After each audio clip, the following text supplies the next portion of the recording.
Hello दोस्तों, अगर आप सभी को मेरी ये कहानी पसंद आए तो मेरे चैनल को सब्सक्राइब जरूर करें। Thank you.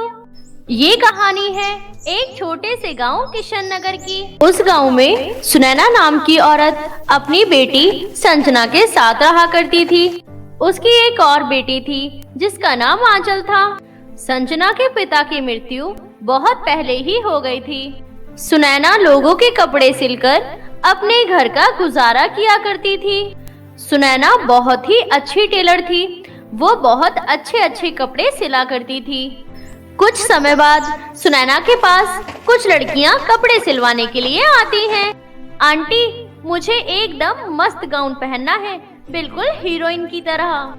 ठीक है बिटिया, लेकिन उसके लिए पैसे ज्यादा लगेंगे क्योंकि उसमें बहुत सारी चीजें लगेंगी और मेहनत भी बहुत है।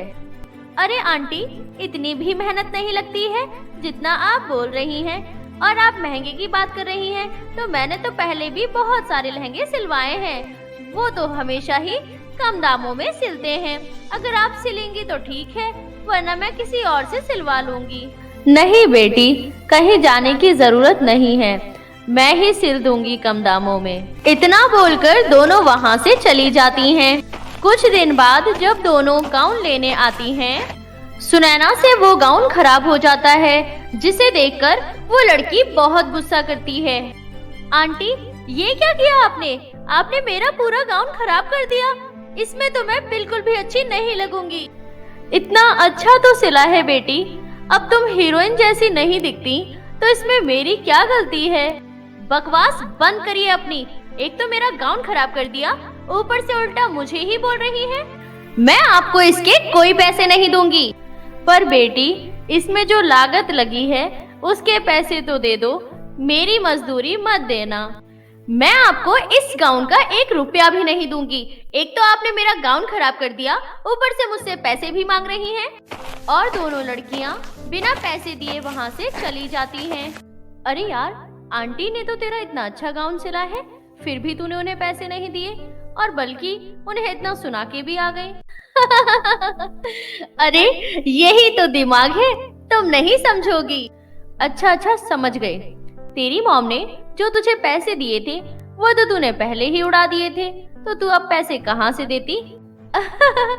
हाँ, चल अब चलते हैं। वहीं दूसरी ओर सुनैना को पैसे नहीं मिलने पर वो बहुत दुखी हो जाती है, क्योंकि उसके घर पे खाने को कुछ नहीं था और उसके पास पैसे भी नहीं थे। संजना अपनी माँ को उदास देखकर उसके पास आकर कहती है, माँ, आप इतनी उदास क्यों हो? क्या हुआ है? फिर सुनैना संजना को सारी बात बताती है। ये सुनकर संजना अपनी माँ से कहती है, माँ, आप मुझे भी अपने साथ दुकान पर ले जाया करिए। इससे मैं आपके काम में आपका हाथ भी बटाऊंगी और कोई आपको ठग कर भी नहीं जाएगा। हाँ ठीक है बेटी। और फिर संजना भी अपनी माँ के साथ दुकान पर जाने लगती है। कुछ दिन बाद वो दोनों लड़कियाँ फिर आती हैं। आंटी, इस गाउन का लहंगा बना देना, और हाँ, पहले की तरह खराब मत करना, वरना पहली बार की तरह भी इस बार पैसे नहीं दूंगी। ये सुनकर संजना अपनी माँ से कहती है, अच्छा माँ, ये वही लड़कियाँ हैं जो आपसे बिना पैसे के कपड़े सिलवाती हैं। सुन लड़की, पहले 500 रुपए निकाल, उसके बाद अपना ये लहंगा सिलवाना। How dare you talk to me like that? तुम्हारी हिम्मत कैसे हुई मुझसे पैसे मांगने की? और मैं 500 रुपए क्यों दूंगी, ये बता जरा। बहुत कमजोर याददाश्त है तेरी। ये क्या तेरे अप्पा की दुकान है? इससे पहले जब गाउन सिलवाने आई थी तो पैसे देकर गई थी क्या? ए लड़की, तमीज से बात कर, वरना अच्छा नहीं होगा, समझ गई? और हाँ आंटी, आप मेरा लहंगा परसों तक सिल देना, मुझे एक फंक्शन में जाना है। और इस लड़की को काम पे क्यों रखा हुआ है आपने? बहुत बदतमीज है, हटाओ इसे। बदतमीज मैं हूँ या तू है?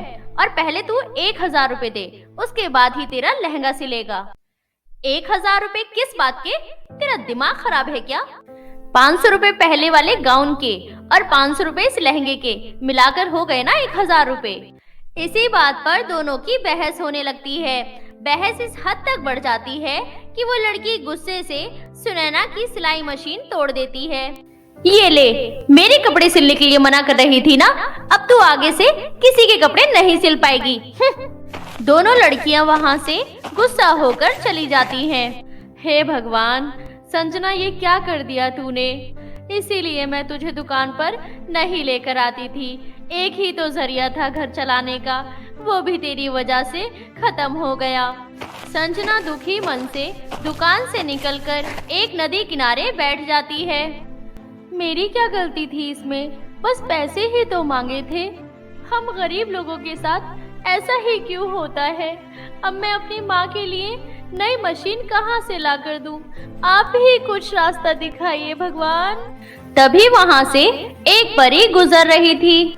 संजना को रोते देख वो परी संजना के पास आकर कहती है, क्या हुआ बेटी, तुम इतना परेशान क्यों हो? मैं परी हूँ, तुम मुझे अपनी बातें बता सकती हो, मुझसे घबराने की जरूरत नहीं है।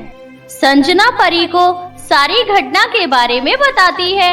ये सब सुनकर परी अपनी जादुई छड़ी से एक जादुई सिलाई मशीन प्रकट करती है और वो मशीन संजना को दे देती है और उससे कहती है, ये लो संजना, ये जादुई सिलाई मशीन है, इससे कपड़े अपने आप डिजाइन होकर सिल जाया करेंगे। और हाँ, अगर तुम्हारी माँ को या तुम्हें कोई भी परेशान करेगा तो ये जादुई सिलाई मशीन उससे खुद बदला लेगी। ये सुनकर संजना बहुत खुश होती है और उस परी का धन्यवाद करती है। उसके बाद संजना अपनी माँ को सारी घटना के बारे में बताती है। ये सुनकर सुनैना बहुत खुश होती है। नई सिलाई मशीन पर सुनैना को अब ज्यादा मेहनत नहीं करनी पड़ती थी। सुनैना जैसे ही कपड़ा काट कर उस पर रखती, वो खुद डिजाइन होकर तैयार हो जाता। सुनैना के सिले हुए कपड़े लोगों को बहुत पसंद आते और वो सुनैना को एक्स्ट्रा पैसे भी देकर जाया करते। सुनैना की तारीफ गांव की सारी औरतें कर रही थीं। उन दोनों औरतों की बातें वो दोनों लड़कियां भी सुन लेती हैं। और जैसे ही दोनों लड़कियां सुनैना को परेशान करने जाती हैं, तभी सिलाई मशीन में से एक जादुई लाठी प्रकट होती है और दोनों लड़कियों की खूब पिटाई करती है। अरे अरे छोड़ दो मुझे, मत मारो प्लीज, छोड़ दो मुझे, मत मारो, मेरे बहुत लग रही है, मत मारो प्लीज, मुझे माफ कर दो, मत मारो, छोड़ दो मुझे। सुनैना के पैसे दे लड़की, वरना मैं तुझे यूं ही मारती रहूंगी। ये सुनकर वो लड़की सुनैना को पैसे दे देती है और सुनैना से माफी मांगकर वहां से चली जाती है। जादुई सिलाई मशीन को देखकर दोनों माँ बेटी बहुत ही खुश होती हैं। जादुई सिलाई मशीन की मदद से अब सुनैना बहुत अमीर हो जाती है और दोनों माँ बेटी मिलकर अपना जीवन हंसी खुशी व्यतीत करने लगती हैं।